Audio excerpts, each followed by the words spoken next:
রাজনীতি করতে দেবেন কিনা আপনারাই সিদ্ধান্ত নেবেন।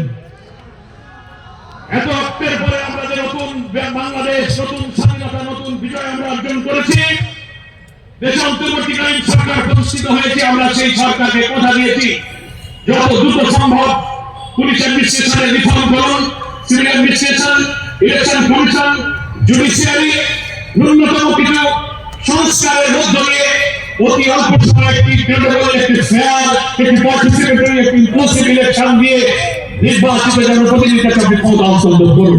তারা চেষ্টা করছেন, আমাদের সাহায্য নিচ্ছেন। আমরা সরকারকে সংস্কার প্রস্তাবগুলো দিয়েছি, খুব দ্রুততম সময়ে যেমন তাদের পক্ষে সম্ভব নয় এই কাজগুলো ছাড়া। কারণ from the very beginning of the government অনেকগুলো চ্যালেঞ্জ এই সরকারের সামনে হাজির হয়েছে।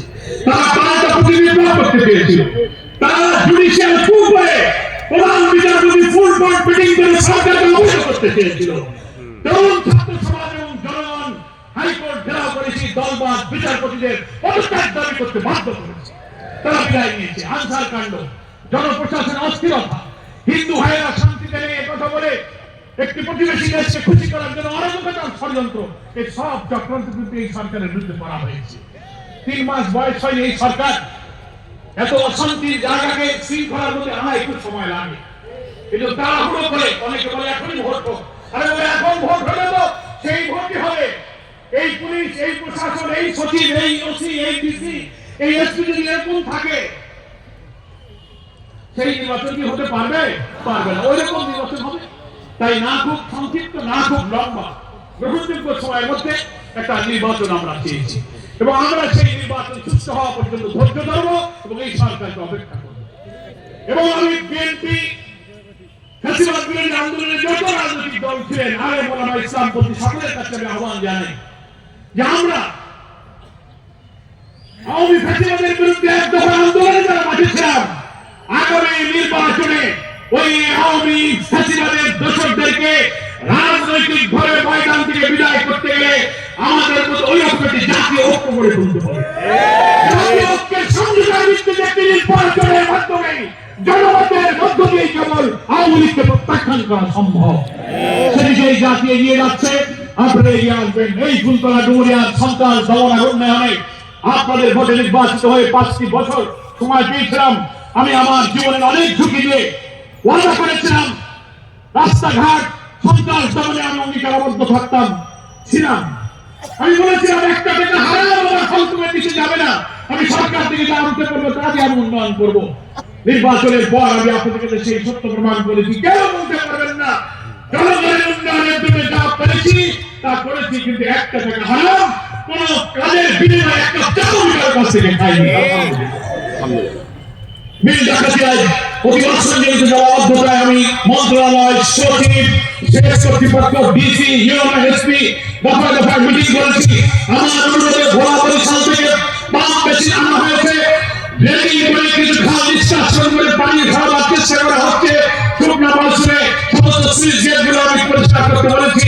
ওনারা বলেছেন আপনার অনুমতি আমরা পাম্প পাঠিয়েছি। আমরা একটা অনুরোধ, সেই পাম্প ওনারা আরো বাড়াবেন।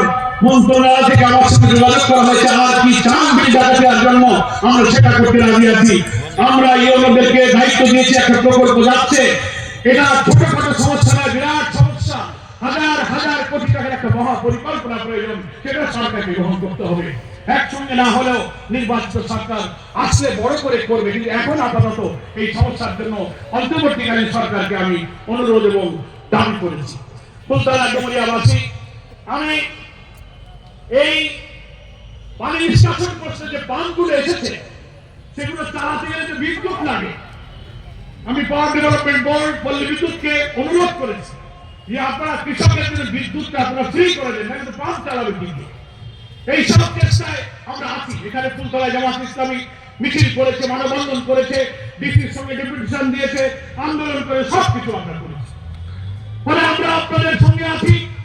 সন্ত্রাস দমন উন্নয়নের ফুলতলা জলাবদ্ধতা নিরসন করে আল্লাহ তাআলা যদি তৌফিক দেন, আমাদের আরেকবার একটি সমৃদ্ধ ফুলতলা ডুমুরিয়া গড়ার জন্য আপনাদের খাদেম হিসেবে আল্লাহ তাআলা আমাকে যদি কবুল করেন, আমি আপনাদের পাশে থাকবো ইনশাআল্লাহ। আমার প্রিয় ভাইরা, অমুসলিম হিন্দু ভাইদেরকে আমি এখানে কয়েক দফা মিটিং করে বলেছি, আপনারা আমাদের সাথে থাকুন। আপনাদের নিরাপদ জীবন, ধর্ম পালন আপনার সহায় সম্পদের উপরে জামাত শিবির কখনো একদিন মাত্র হামলা করেনি, যারা করেছে আওয়ামী লীগের লোকেরাই করেছে। আমরা কেউ সংখ্যালঘু বলি না, সব আমরা বাংলাদেশি। আমি 4 ইউনিয়নে হিন্দু ভাইদের নিয়ে কমিটি করা হয়েছে। সাম্প্রদায়িক সম্প্রীতি উজ্জ্বল দৃষ্টান্তে এই বাংলাদেশে আমরা প্রমাণ করবো। ডুমুরিয়ার হিন্দুদের সকালে সম্মেলনে সেই সভাপতিরা বক্তৃতা করেছে, 14 ইউনিয়নে তাদের কমিটি হবে। আপনারা ইউনিয়নে কমিটি করেন, হিন্দু মহাসম্মেলন হবে ডিসেম্বরে ডুমুরিয়াতে। আমরা এবারে নির্বাচনে আল্লাহ যদি বেঁচে এবং তৌফিক দেন, ইনশাআল্লাহ হিন্দু মুসলিম মিলে একটি উন্নয়ন এবং শান্তির জনপদ, সকল ধর্মের মহামিলনে একটি মহা বিজয়ের জন্য আমরা ইনশাআল্লাহ প্রস্তুতি গ্রহণ করছি। আপনারা কি তার সঙ্গে সাথে থাকতে রাজি আছেন? ইনশাআল্লাহ। ইসলাম সকলের কল্যাণ, মানব কল্যাণের এক পরিপূর্ণ জীবন বিধান। ইসলাম is only the balanced and complete code of life. মানুষের জীবনে অর্থনীতি, রাজনীতি, সমাজ, পরিবার, রাষ্ট্র, জুডিশিয়ারি, প্রশাসন, সমস্ত স্তরের শান্তি কল্যাণ সব ধর্ম বর্ণের লোকরা সুফল করবে যদি সেই কল্যাণ রাষ্ট্র প্রতিষ্ঠিত হয়। আজকে 5ই আগস্টের পরে একটা নতুন ডাইমেনশন, নতুন যাত্রা আমরা শুরু করেছি। আরেকটি যাত্রা, আরেকটি বিপ্লবের মধ্য দিয়ে মানুষের কল্যাণকর রাষ্ট্র ইনশাআল্লাহ আমরা প্রতিষ্ঠিত করব। মহান আল্লাহ আপনাদের সকলকে সুস্থ রাখুন। অনেকদিন পর আপনাদের দেখে খুব ভালো লাগলো। এখানে অনেকেই আছেন যারা হয়তো আমাকে প্রথম আসছে দেখেন সরাসরি, বলে ভাই এখন তো টেলিভিশনে দেখি, সরাসরি তো দেখি না। তা বলে বিজ্ঞানের যুগ, টেলিভিশনে আপাতত দেখেন, ঘরে বাড়ি বাড়ি যাবো ইনশাআল্লাহ। এখন 7.5 বছর আটকে রাখছে। এখন আল্লাহ পাক মুক্তি দিয়েছেন, ইউনিয়নে আজকে তো উপজেলার কর্মী সম্মেলন হলো। এই ফুলবার প্রতিটি ইউনিয়নের কর্মী সম্মেলন হবে। আমি সেই সম্মেলনে যাবো ইনশাআল্লাহ। আপনারা আমার সাথে থাকবেন। এখন মিছিল হবে, শৃঙ্খলার সঙ্গে সভাপতি বক্তব্যের পরে আপনারা মিছিলে যোগদান করবেন। আমি মিছিলের মাঝামাঝি থাকবো যাতে আমাকে সবাই দেখতে পারে। আল্লাহ আপনাদের আমাদের সকলকে সুস্থ রাখুন।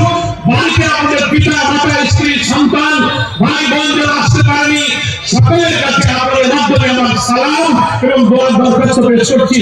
সবাইকে সালাম জানাবেন বাড়ি গিয়ে, সবাইকে সালাম জানাবেন বাড়িতে গিয়ে। সালাম এবং দোয়ার আয়োজন জানিয়ে আমি আমার বক্তব্য শেষ করছি। আমার তৌফিক ইল্লা বিল্লাহ। هذا ما عندي والعلم عند الله عليه توكلت وإليه أنيب السلام عليكم ورحمة الله وبركاته কেউ উঠবেন না, সভাপতির কথা শোনেন। মিছিল শৃঙ্খলার সাথে সাজানো হচ্ছে, তাড়াহুড়োর কিছু নেই। সুষ্ঠুভাবে আমরা কলেজ মাঠে মাগরিব আদায় করবো ইনশাআল্লাহ। উপস্থিতি আপনারা কেউ উঠবেন না। এ পর্যায়ে আপনারা কর্মী সম্মেলনের সভাপতির বক্তব্য পেশ করবেন।